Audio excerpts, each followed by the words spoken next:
Avant de plonger dans cette histoire incroyable, pensez à vous abonner à la chaîne et à activer la cloche. Ici, chaque récit a quelque chose à dire, et vous ne voudrez pas en manquer un seul. La pluie tombait en rideau fin sur le manoir Beaumont, éclaboussant les vitres avec un bruit lancinant, comme le tic-tac d'une horloge annonçant l'inévitable. À l'intérieur, la lumière des chandeliers dansait sur les murs dorés, jetant des ombres grotesques sur les portraits des ancêtres. Victoria Beaumont, jeune héritière d'une immense fortune, trônait au centre de la salle à manger, élégante dans une robe de soie noire qui épousait chaque mouvement de son corps. Sa demi-sœur, Clara, se tenait à l'autre bout de la table, souriant avec une froideur qui aurait pu glacer le sang. Depuis l'enfance, elle avait observé Victoria, admiré sa beauté, envié sa fortune et surtout, nourri une jalousie féroce. Cette jalousie avait mûri, silencieuse, jusqu'à devenir un poison bien plus dangereux que celui qu'elle allait administrer ce soir-là. Le dîner s'était déroulé dans un silence pesant, ponctué seulement par le tintement des couverts et le fracas de la pluie contre les vitres. Victoria, confiante et naïve, ne remarqua rien. Clara, sous ses airs polis, glissait subtilement un liquide clair dans le verre de sa sœur, un poison lent mais efficace, capable d'éteindre la vie sans laisser de traces. Lorsque Victoria leva son verre pour un toast, un frisson parcourut son échine. Mais elle sourit, pensant à la beauté de la nuit, à l'héritage familial et à l'avenir radieux qu'elle imaginait encore. Clara leva également son verre, ses yeux brillant d'une satisfaction cruelle. Quelques minutes plus tard, Victoria sentit une lourdeur s'emparer de ses membres. Sa vision se brouilla, son cœur battait à tout rompre, et une douleur étrange, brûlante, lui coupa la respiration.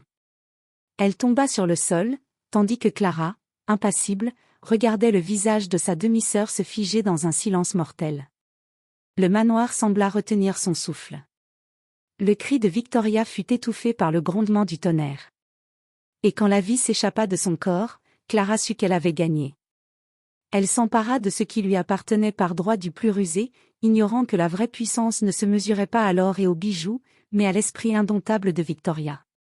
Car même dans la mort, une force invisible, silencieuse, commença à bouger. Un frisson parcourut le corps de Victoria, et ses yeux, pourtant fermés, s'ouvrirent un instant sur l'obscurité. Une promesse naquit dans ce regard, celle de revenir. Et de se venger. Le lendemain de cette nuit fatale, le manoir Beaumont baignait dans un silence pesant. Les serviteurs murmuraient entre eux, leurs regards fuyant vers la chambre de Victoria, désormais scellée. Le parfum subtil de son parfum de rose flottait encore dans les couloirs, comme un écho douloureux d'une vie envolée. Clara déambulait dans les pièces avec une assurance glaciale. Chaque objet, chaque bijou, chaque tableau semblait désormais lui appartenir. Elle souriait en observant les souvenirs de Victoria, les transformant en trophées de sa victoire. Mais sous ce masque de triomphe, une nervosité persistait, comme si une force invisible la surveillait. Les proches de Victoria affluèrent au manoir pour les funérailles. On parla de malheur, de destin cruel, de maladies mystérieuses. Personne ne soupçonnait Clara, son rôle de sœur en deuil était parfaitement joué. Les larmes feintes coulaient sur ses joues, et elle serra les mains des invités avec une précision étudiée. Chaque geste était calculé, chaque parole mielleuse. Pourtant, derrière les regards compatissants et les condoléances, certains invités remarquaient des détails étranges, la manière dont Clara s'attardait sur le testament, son intérêt soudain pour les comptes bancaires, sa curiosité pour chaque bijou et tableau. Mais l'amour familial et le respect des convenances empêchaient quiconque de poser des questions. Dans la chambre de Victoria, le corps de la jeune femme reposait paisiblement, comme endormi. Mais cette paix était trompeuse. Un souffle invisible, presque imperceptible, semblait émaner d'elle. Les draps bougeaient légèrement, comme caressés par un vent inexistant. Les yeux de Victoria, clos, semblaient retenir une promesse. Une promesse de retour. Ce fut Clara, dans sa victoire apparente, qui scella le destin de Victoria. Elle passa les semaines suivantes à transférer des comptes, signer des documents et réorganiser la vie de sa demi-sœur comme si elle avait toujours eu le droit de le faire. Chaque sourire, chaque mot, chaque action renforçait l'illusion qu'elle avait triomphé sans résistance. Mais ce qu'elle ignorait, et que personne ne pouvait imaginer, c'était que le temps ne jouait pas en sa faveur. La trahison pouvait offrir un gain immédiat, Mais la vie, même lorsqu'on croyait l'avoir perdue, possédait des moyens étranges de rétablir l'équilibre. Et quelque part, dans l'obscurité silencieuse de la chambre de Victoria, une étincelle de vie persistait. Un jour, 20 ans plus tard, cette étincelle deviendrait un incendie. 20 ans avaient passé. Le manoir Beaumont avait changé de visage, les jardins autrefois luxuriants étaient à moitié abandonnés, les couloirs résonnaient de pas lointains, et les murs dorés avaient terni, comme pour refléter le temps écoulé. Clara, maintenant mûre et toujours impitoyable, menait le domaine avec la même froideur, mais la vie lui avait appris certaines leçons, l'âge avait terni sa beauté, et son pouvoir semblait moins absolu qu'autrefois. C'est dans ce décor de décadence que Victoria fit son retour. Mais ce n'était plus la jeune héritière naïve et confiante. Son corps avait changé, affiné par un long sommeil mystérieux, et ses yeux, profonds et étincelants, reflétaient la rage et la sagesse accumulées. Elle s'éveilla dans une chambre abandonnée, les draps poussiéreux collant à sa peau comme pour rappeler la durée de son absence.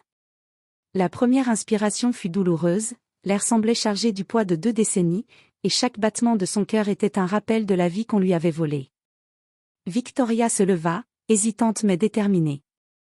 Le miroir ancien en face d'elle lui renvoya une image étrange, celle d'une femme à la fois fragile et terrifiante, comme si son corps avait été façonné par le temps et la douleur.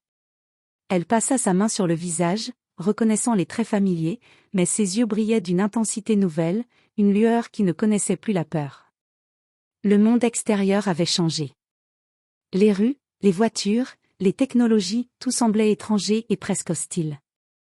Mais Victoria avait appris quelque chose que le temps ne pouvait effacer, la patience, la ruse, et le goût de la vengeance. Elle savait que pour récupérer ce qui lui appartenait, elle devait devenir invisible et imprévisible à la fois. Pendant des semaines, Victoria observa le manoir et ses habitants. Elle nota les habitudes de Clara, ses alliés, ses faiblesses. Elle comprit que la demi-sœur, malgré sa réussite apparente, était devenue prévisible, enfermée dans des routines et des certitudes qu'elle pourrait utiliser contre elle. Chaque sourire, chaque parole de Clara, chaque geste imprudent était une ouverture, une porte vers la revanche. Victoria commença alors à bâtir son plan.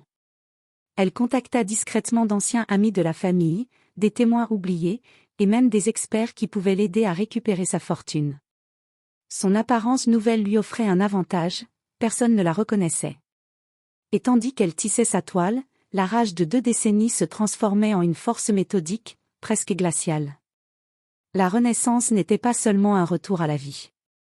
C'était le prélude à un changement irréversible. La Victoria d'autrefois n'était plus. Celle qui revenait au monde était une force de vengeance incarnée, prête à récupérer tout ce qui lui avait été volé et à s'assurer que ceux qui l'avaient trahi le paieraient au centuple. Victoria avait appris une vérité fondamentale, la vengeance n'est jamais spontanée, elle se construit patiemment, comme un édifice fragile mais solide à la fois. Elle s'installa dans une petite maison à l'écart de la ville, loin des regards indiscrets, mais suffisamment proche du manoir Beaumont pour observer Clara et ses alliés. Chaque mouvement de sa demi-sœur était désormais scruté avec précision. Elle commença par reconstruire son identité.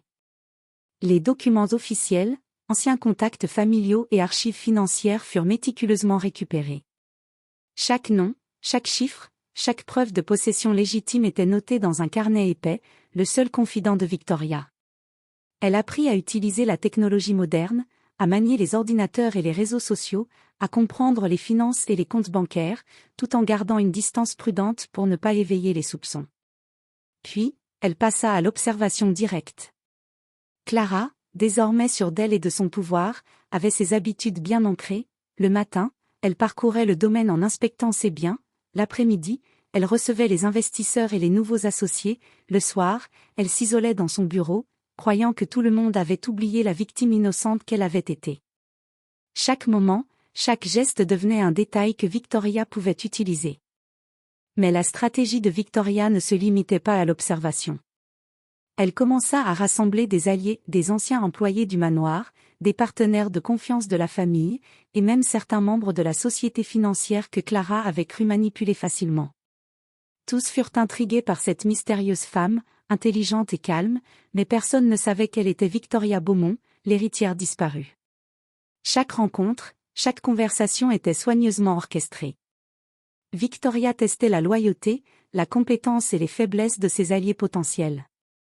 Elle créait un réseau discret mais puissant, capable d'exécuter ses ordres sans jamais révéler son identité réelle. En parallèle, elle observait Clara avec attention.